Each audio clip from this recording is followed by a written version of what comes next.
Hey guys, LechK here. Today a quick video on a project we're doing here with this 36-foot camper.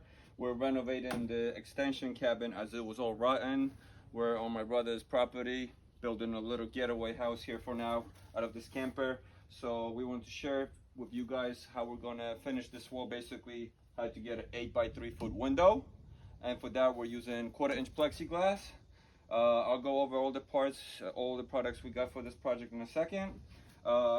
We already did the framing, we redid the flooring and all that because it was all rotten. So when this extension, I'll give you guys a close-up in a second, pulls out, the wall stayed and everything was pulling out.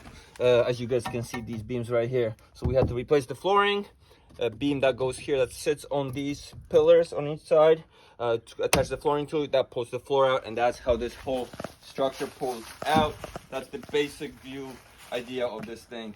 We're no experts how these RVs work. This is a first-time project, but so far it's going well.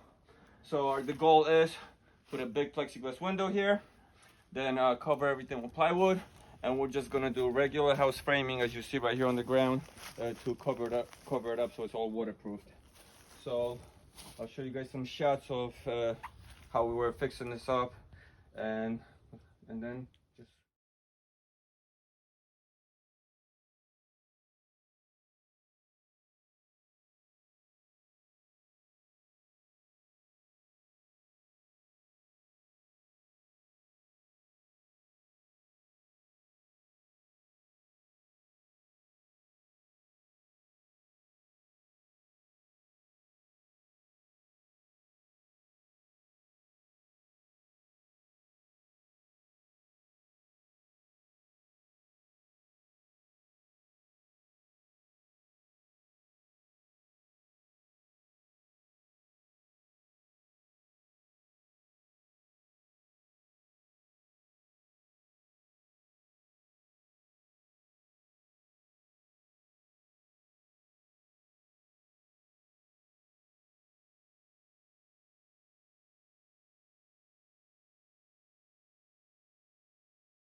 All right guys, so this is the 4x8-foot 1/4-inch plexiglass from Home Depot. It was about $260.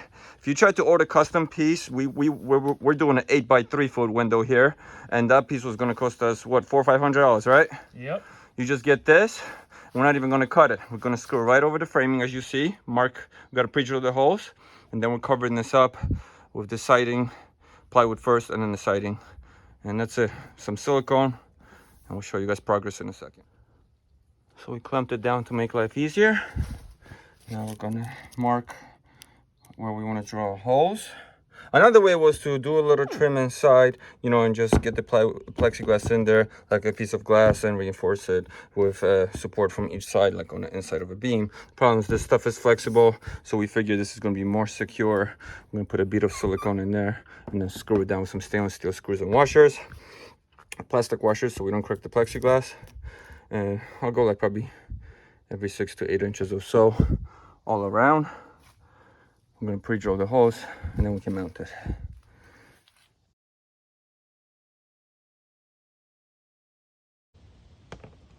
All right guys, so we got our plexiglass holes marked. Now we're going to drill them, a tip with drilling. Use clamps if you have them.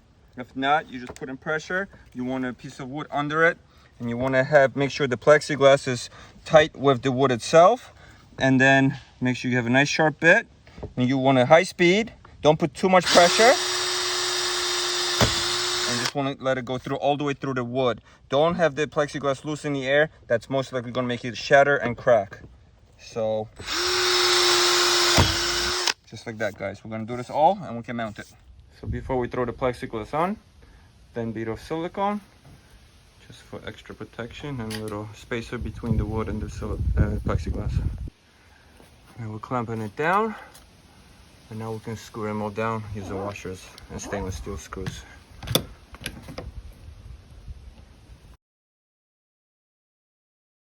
Stainless steel screws, plastic washers, rubber washers, whatever you got.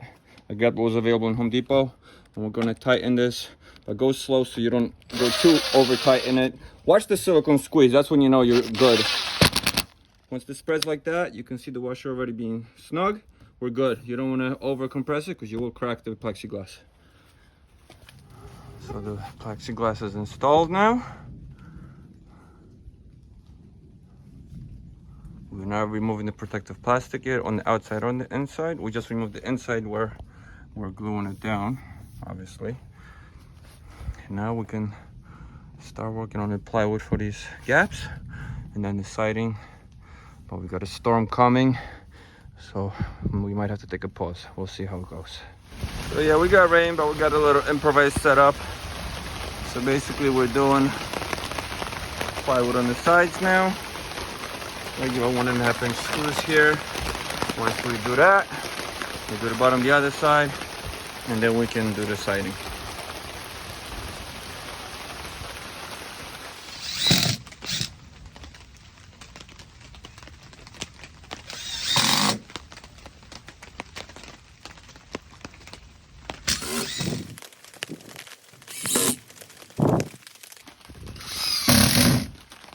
That's done.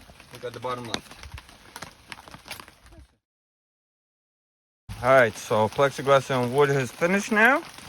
We're still not removing protective plastic on the outside. We're gonna save this after we do the siding, which we're gonna attempt to do now, guys. But it's looking good so far. And this feels solid. By screwing it on the outside instead of building like a frame around it to slip it in, you get a nice tight feel of the window. It's not gonna bow or be flexible.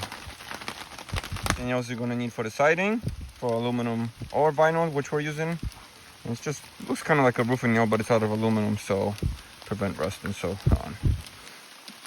All right, guys. So for the siding, you start from the bottom up, as we learned. As the first time doing this. These edges here, J kind of edges, are gonna go on the side here where the siding is gonna snap into. So we're gonna put one on one end, and we got our bottom installed. We actually ended up using screws because this is thin plywood we're using here. And now we're gonna slide a piece onto this groove right here and start working our way up. Gonna have to cut out for the window, and that's it. So we're installing the second piece now. There's this groove right here, and that's gonna hook right into here. So you just gotta slide that on. Excuse me, like that. And now we just slide it in. At least that's how we figured out how to do this. You gotta have a second person hold it in the back for you. The whole thing just goes in. We got our edge here already. Right into it. And that's it. A few nails or screws. And we'll keep going up. Alright guys, so we got 4 pieces up now, or 3. Yeah, 3. Here we're gonna have to pick up a trim to finish the plexiglass. But now we're also doing the J channel type thing to the window finish here because it's the side of the paneling. So when we slide this one on, it's gonna snap in here. Nice clean finish. And then we just gotta do the outside here.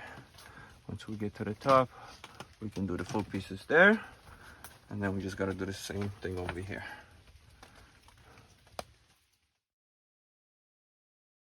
When cutting, you can use a blade, or you can use heavy duty metal shears, but we don't have that. So we're using these really crappy scissors, but it does the job. Pablo is strong.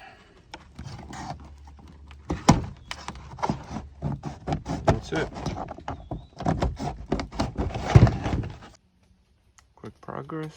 Now we have the final strip to put in. We got the sides done. Here's with the lip.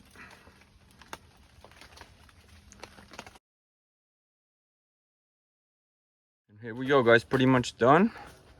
Got all the trims on. The only trim left is we have to do the top over the edge.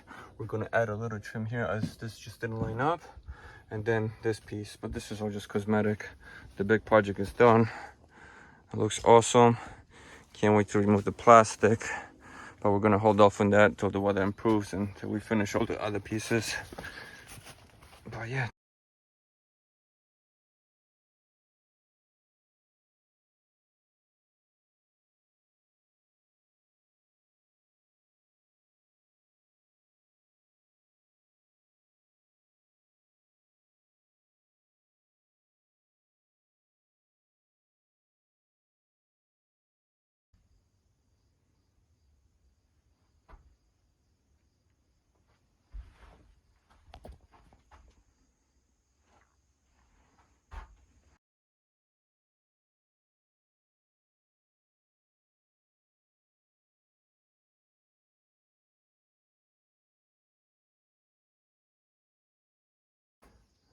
Here's the progress.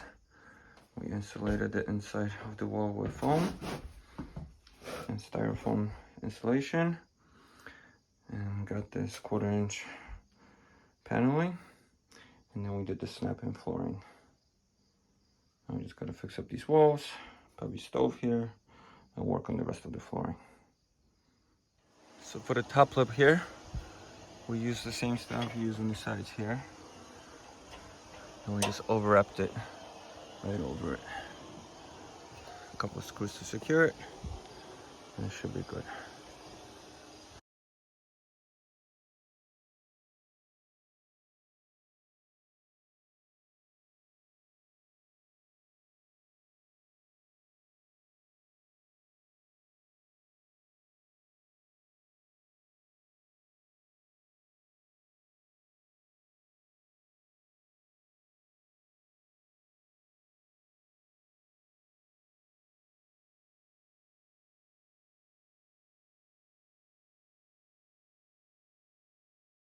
Yeah, thanks for watching. Stay tuned and check back in on the channel for continued progress on this renovation build. And please subscribe, follow for all other how-to videos and so on, guys. Thank you so much.